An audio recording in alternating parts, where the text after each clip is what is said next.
O corpo contemporaneamente é um objeto de adoração, né? É um foco de valores.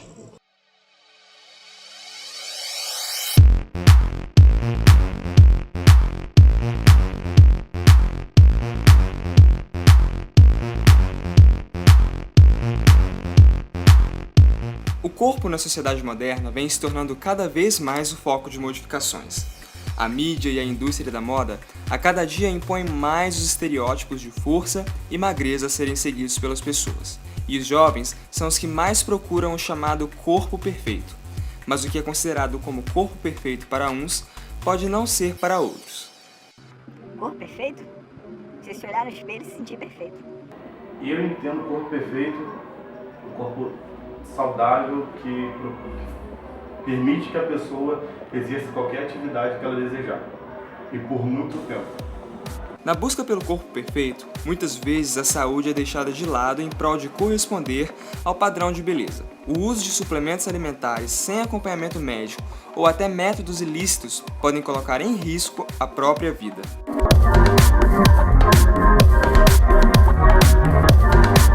Uma pesquisa realizada pelo Instituto Brasileiro de Geografia e Estatística, o IBGE, em 2012, com mais de 100 mil estudantes entre 13 e 15 anos em 5 regiões do Brasil, apontou que 31% das meninas fazem regime e 21% dos meninos se preocupam em ganhar massa muscular e peso. Ainda entre os meninos, 6% declararam usar algum tipo de medicamento, fórmula ou algum produto para ganho de massa muscular. Segundo a Sociedade Brasileira de Endocrinologia e Metabologia, a utilização de produtos legalizados e de esteroides anabolizantes sem acompanhamento médico podem trazer graves consequências ao organismo. Os anabolizantes e os demais PES, Performance Enhancing Substances, substâncias que aumentam a performance, eles podem causar efeitos dos mais diversos. Vamos citar alguns. Efeitos comportamentais, com aumento da agressividade, depressão, ansiedade, psicose, eles podem causar dependência, no sistema reprodutor eles podem gerar impotência, eles podem causar infertilidade, eles podem gerar atrofia testicular, na pele pode causar acne, espinha, formas até graves de acne, uma acne conglobata, uma forma muito grave de acne, oleosidade exagerada da pele, a mulher pode apresentar até hipertrofia de clitóris, quer dizer, uma modificação na genitália externa feminina que passa a ter uma aparência mais próxima da aparência masculina. A gente pode ter a eclosão de eventos cardiovasculares como infarto, derrame, arritmias, hipertensão arterial, pode aumentar a incidência de diabetes, pessoa que já tem algum tipo de câncer, algum tipo de neoplasia pré-existente, o uso do anabolizante vai acelerar o processo de crescimento dessa neoplasia, hiperplasia prostática da próstata, hiperplasia benigna da próstata, então, quer dizer, você vê que os efeitos são, hepatite tóxica, eu esqueci de falar, muito importante, pancreatite, então a gente observa que são efeitos graves. Os esteroides anabolizantes foram usados em grande escala por soldados alemães na Segunda Guerra Mundial. O objetivo era o de aumentar a agressividade. Mais tarde, nos anos 50, o uso se iniciou entre os atletas competitivos. Em 1975, os anabolizantes foram considerados doping pelo Comitê Olímpico Internacional. Mas somente em 99 foi criada a World Anti-Doping Agency, a Agência Mundial Antidoping, com o objetivo de intensificar as ações contra o uso dessas substâncias. O esteroide anabolizante é um tipo de hormônio que age através da ligação com um receptor, que é um receptor que fica dentro da célula, um receptor nuclear.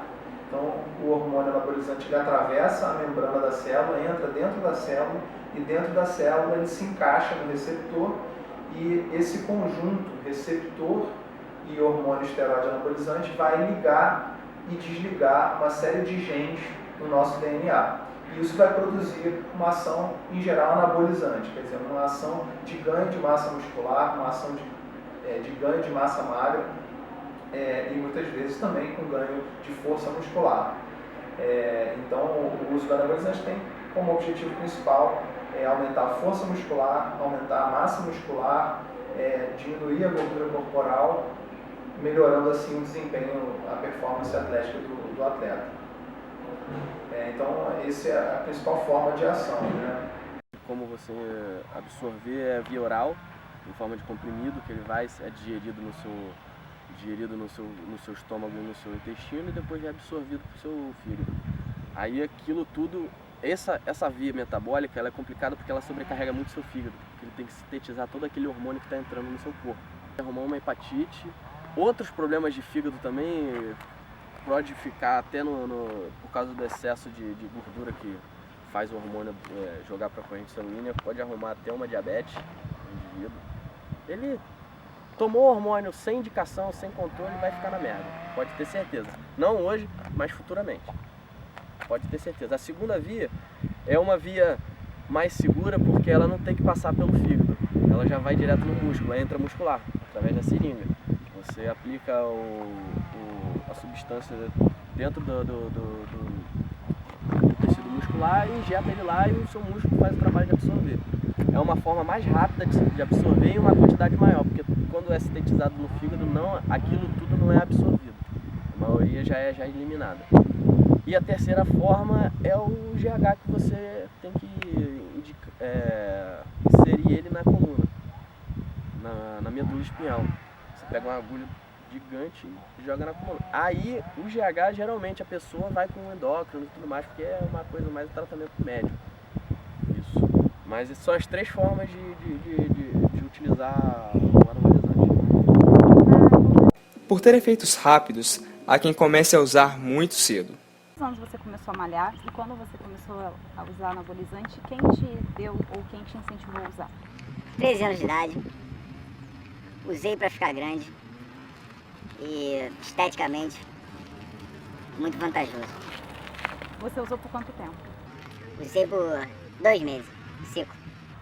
Você tem conhecimento dos riscos que o anabolizante traz? Tenho total conhecimento e usei com total conhecimento do risco. Você acha importante o uso desse anabolizante? Você acha que se fosse hoje, você não usaria? Você tem arrependimento? Não tenho arrependimento. Hoje eu usaria ainda. Não pretendo, mas usaria.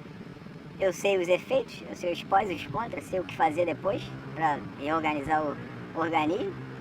E é só saber fazer. Muita gente morre porque não sabe fazer. Mas segundo especialistas, não existe uso seguro do anabolizante sem recomendação médica, quando é indicado para fins terapêuticos. Infelizmente, quando se fala de anabolizante, hoje em dia a gente não pode recomendar, pelo contrário, a gente deve desautorizar, deve contraindicar o uso do anabolizante na pessoa saudável, na pessoa que não tem deficiência. Então não existe uma forma que evita completamente os efeitos colaterais, não há uma forma segura de se fazer isso de maneira que se evite, minimize efeitos colaterais. Muitas vezes uma dose baixa para o indivíduo pode gerar uma hepatite fulminante, necessidade inclusive de transplante de fígado.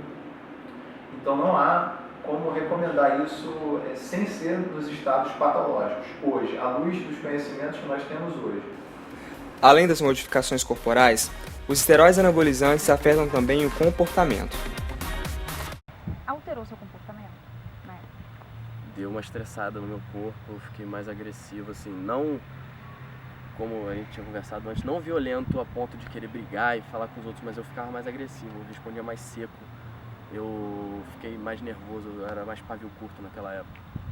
Um mês de uso foi o suficiente para convencer o estudante de educação física Léo Vitor Fonseca de que os anabolizantes seriam o pior caminho para um corpo ideal. Você começou a usar anabolizante com quantos anos e quem te incentivou? Comecei a usar a partir do momento que eu comecei a trabalhar, com 18 para 19 anos. Quem me incentivou foram os meus próprios amigos, assim, falando que era bom, que sempre que ia te dar uma levantada, que você quisesse crescer rápido. E eu comprei mesmo por influência deles. Um amigo comprou, não sei como que ele conseguiu, aí ele desistiu e eu comprei dele. Mas é muito fácil conseguir anabolizante, é muito fácil. Você era magro? Não, eu já era forte e usei para ficar mais forte. Vaidade.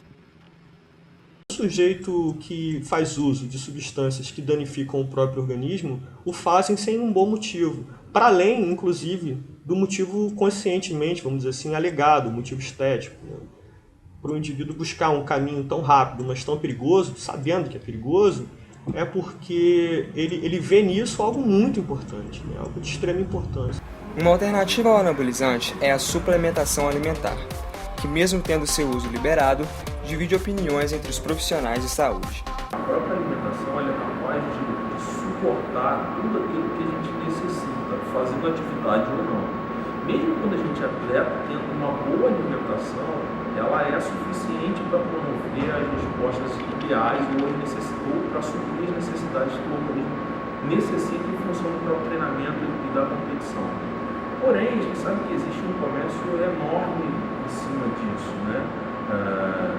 Só que a gente observa que a ciência não demonstra uma clara evidência que a suplementação com esses diversos produtos possa interferir na performance do atleta. Se isso não é observado com um atleta, imagina um indivíduo que tem simplesmente atividades recreacionais, ou seja, treina na academia de 3 a 5 vezes por semana, não tem exatamente as necessidades e nem as intensidades que o atleta utiliza. Então, a gente acredita que uma consulta com um nutricionista, um balanceamento adequado da alimentação, obviamente relatando ao nutricionista o que ele vem fazendo, seria ideal e o mais recomendado para que ele pudesse ter uma alimentação compatível com a atividade que ele está realizando. Mais uma vez mostrando que a simples dieta normal, sem necessidade de suplementação, seria suficiente desde que ele cumprisse, obviamente, toda a tabela, ou melhor, todo o planejamento nutricional. Olha, a suplementação, os efeitos que podem acarretar sobrecarregar os rins, né? Que é filtrado por eles, e aí pode acontecer algum problema, mas não é tão grave quanto os anabolizantes. O que a gente vê é que existe um excesso quanto a isso. Às vezes a pessoa nos procura, ela pratica exercício 2 ou 3 vezes por semana, 30 minutos por sessão e já está suplementando. Está tomando creatina, está tomando HMB, está tomando carnitina, está tomando hiperproteico e na verdade ela poderia só otimizar a sua alimentação sem necessidade. Ela vai precisar suplementar quando ela está num nível de treino maior e que às vezes finalmente fica difícil sem o suplemento. O treinamento fica inviabilizado. Então não é recomendado nem para quem tem uma rotina de malhação assim, semanal, numa academia. Se for uma rotina leve, não há necessidade. Como eu falei, 3 vezes por semana, 2, 4 vezes por semana, um treino leve, não precisa. Agora, pessoa que, como muitas pessoas no Rio de Janeiro, por exemplo, malham 6 vezes por semana, 1h30 por sessão, nesse caso a gente já encontra espaço sim para suplementação. Suplemento mais como complemento alimentar. Eu não acho que ele deveria ser utilizado como suplemento alimentar, ainda mais por a gente ser meros mortais. A gente não é atleta para poder ficar utilizando essas coisas. Não, os suplementos eles têm o seu espaço. O que a gente recomenda é que para o indivíduo que atinge um nível de atividade física que seja condizente com o nível de um atleta, vamos dizer, a pessoa que se exercita aí de 5 a 6 vezes por semana, cada sessão de treinamento, vamos dizer, com uma duração de 1 hora, 1h30 e com intensidade moderada a alta, quer dizer, uma pessoa que atinge já um nível, um volume de treinamento quase que semelhante ao de um atleta, muitas vezes a suplementação é super importante para evitar perda de desempenho, para permitir, para otimizar a adaptação que o organismo produz depois de um exercício, que é esse o objetivo do treinamento, é que o organismo se adapte a esse treinamento e com isso vá se ganhando cada vez mais performance, capacidade. Os riscos em direção ao corpo perfeito não param por aí. As chamadas dietas mirabolantes são um meio cada vez mais comum na busca pelo ideal de beleza. O que a gente mais vê são os profissionais bem desatualizados sobre determinados temas. A gente viu, por exemplo, muitos profissionais de educação física orientar a suplementação e etc. Quando a gente observa que na literatura não tem uma necessidade para isso, especialmente para indivíduos com atividades recreacionais, né? Da mesma forma, a gente vai encontrar nutricionistas sem atualização que vão recomendar algumas dietas que são extremamente contraindicadas pela própria fisiologia e pela própria nutrição. Então, por exemplo, a famosa dieta da sopa, a gente sabe que são dietas que baixam muito o metabolismo, porque não entra energia e o nosso organismo começa a diminuir o funcionamento para poder poupar energia, já que não está tendo entrada pela alimentação. Então a gente sabe que essa é uma estratégia que pode perturbar demais o metabolismo e, consequentemente, causar todo o efeito paradoxo, né? Ou seja, em vez do sujeito emagrecer, ele a partir de um determinado momento, ele começa a ganhar peso, mesmo fazendo essa dieta, por exemplo, da sopa. No mundo globalizado, onde a urgência está impregnada no cotidiano, o consumo dessas substâncias é condicionado a essa velocidade de conquistar o que se quer, sem demandar esforço. O anabolizante não tem nem comparação com o suplemento. O anabolizante que você ganha em 6 meses, você ganha em 1, 2 meses. Você corta o tempo. Dá pra chegar lá sem. Mas a não ser que você já esteja no teu limite biológico, tem gente que usa que já está no limite biológico e cresce ainda mais um pouco com o uso de hormônio. Mas não tem comparação, o anabolizante é muito potente. Perceber quando o indivíduo utiliza substâncias proibidas é fácil e importante, principalmente para profissionais e pessoas ligadas a quem pratica atividades físicas.